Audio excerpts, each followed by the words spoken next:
Caros irmãos, queridas irmãs, louvado seja nosso Senhor Jesus Cristo, para sempre seja louvado. É com muita alegria que nos encontramos nesse dia de hoje, dia 16 de fevereiro, quinta-feira da sexta semana do Tempo Comum, onde temos a alegria de partilharmos com você e com sua família o Evangelho de Marcos, capítulo 8, versículo do 27 ao 33. O Senhor esteja convosco, Ele está no meio de nós. Proclamação do Evangelho de Jesus Cristo, segundo Marcos. Glória a vós, Senhor. Naquele tempo, Jesus partiu com seus discípulos para os povoados da Cesareia de Filipe. No caminho, perguntou aos discípulos: Que diz os homens que eu sou? Eles responderam: Algum diz que tu és João Batista, outro que és Elias. Outros ainda diz que és um dos profetas. Então ele perguntou: E vós? Que dizes que eu sou? Pedro respondeu: Tu és o Messias. Jesus proibiu-lhe severamente de falar a alguém a seu respeito. Em seguida, começou a ensiná-lo, dizendo que o Filho do Homem devia sofrer muito, ser rejeitado pelos anciãos e pelos sumos sacerdotes e doutores da lei. Devia ser morto e ressuscitar 3 dias depois. Ele dizia isso abertamente. Então Pedro tomou Jesus à parte e começou a repreendê-lo. Jesus voltou-se, olhou para os discípulos e repreendeu a Pedro, dizendo: Vai para longe de mim, Satanás. Tu não pensas como Deus, e sim como os homens. Palavra da salvação, glória a vós, Senhor. Caros irmãos, queridas irmãs, a pergunta de Jesus força os discípulos a fazer uma revisão de tudo que ele realizou no meio do povo. Esse povo não entendeu quem é Jesus. Os discípulos, porém, que acompanhava e via tudo o que Jesus tinha feito, reconhece agora, através de Pedro, que Jesus é o Messias. Então, a ação messiânica de Jesus consiste em criar um mundo plenamente humano, onde tudo é de todos, repartido entre todos. Então, esse messianismo destrói a estrutura de uma sociedade injusta, onde há ricos à custa de pobres e poderosos à custa de fracos. Portanto, meus irmãos e minhas irmãs, essa sociedade vai matar Jesus antes que ele a destrua. Mas os discípulos imaginam um Messias glorioso e triunfante. Então, a pessoa de Jesus não se enquadrava nas categorias da época e era interpretada de forma das mais variadas maneiras. Então, o seu modo áustero e de maneira incisiva de sua pregação levava alguns a confundi-lo com João Batista ou com Elias. Pensava-se que Jesus tivesse como que feito reviver em si essas figuras. A postura de Jesus era também identificada como um dos profetas do passado, cujas vidas parecia servir de inspiração. Então, Jesus assim quis saber a opinião dos discípulos a seu respeito, por não estar bem seguro de como considerava. Então a resposta foi dada por Pedro, que em nome do grupo e de maneira correta convenceu a Jesus.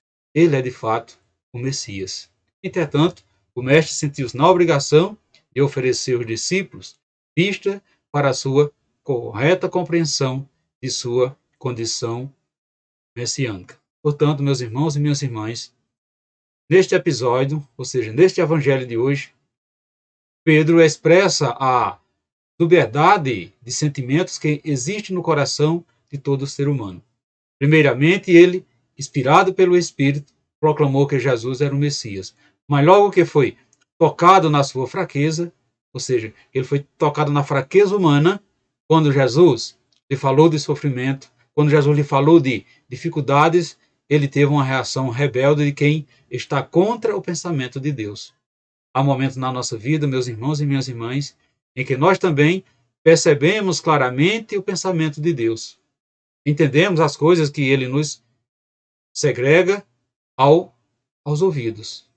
Outras vezes, porém, somos levados pela nossa humanidade fraca e precária e assim expressemos o pensamento do mundo. Ou seja, rejeitamos o sofrimento, repudiamos toda a mudança de plano e não aceitamos ser humilhados, querendo que tudo ocorra sem nenhum contratempo.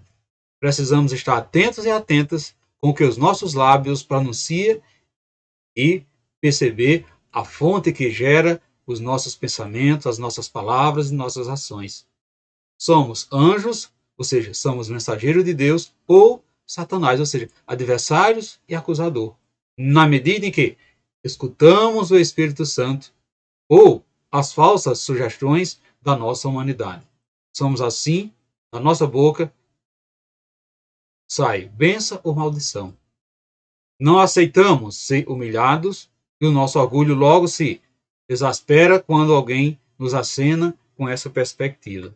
Portanto, caros irmãos, queridas irmãs, Jesus veio para nós justamente porque somos imperfeitos. Por isso não podemos esmorecer diante da decepção que temos de nós mesmos, mas permanecemos vigilantes, reconhecendo a nossa fragilidade. Assim como falou aos discípulos, Jesus hoje também quer saber de nós, concretamente, o que temos a dizer sobre ele.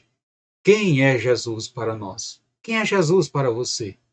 Precisamos ter consciência de que Jesus é aquele enviado do Pai que veio ao mundo para, concretamente, nos fazer entender e, sobretudo, experimentar que todos podemos passar por qualquer dificuldade na vida ou na morte, confiando no seu poder e na graça do sustento de Deus. Portanto, ele é a mão de Deus que nos ampara. Jesus é a mão de Deus que nos ampara.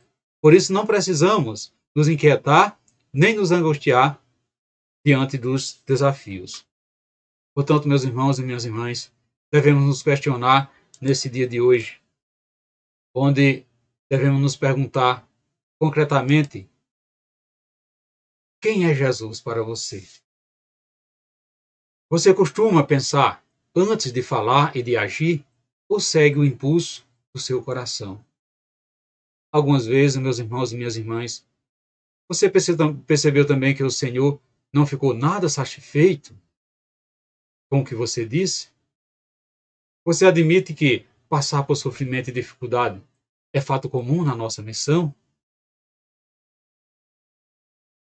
Você percebe quando fala o pensamento de Deus e quando fala o pensamento do mundo, você sabe distinguir esse momento? Se está falando o pensamento de Deus ou o pensamento do mundo? Reflita isso nesse dia de hoje, meus irmãos e minhas irmãs.